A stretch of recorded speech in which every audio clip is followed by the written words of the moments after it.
حياك الله، والله احببنا نسمع ناعي. ايه ماشي، دلل شيخ رامي. حياك الله، اللهم صل على محمد وآل محمد.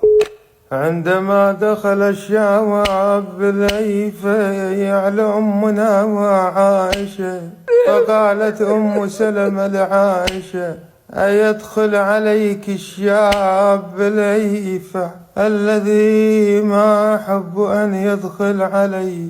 فقالت عائشة: أما لك في رسول الله صلى الله عليه وسلم أسوة؟ قالت: إن امرأة أبي حذيفة قالت: يا رسول الله، إن سالما يدخل علي وهو رجل وفي نفسه شيئا من أبي حذيفة منه شيء. فقال رسول الله صلى الله عليه وسلم: أرضعي حتى يدخل عليك ب5 رضعات. ومن ثم أفتت بذلك عائشة، فأمرت بنات أخواتها أن يرضعن من أحبت أم المؤمنين.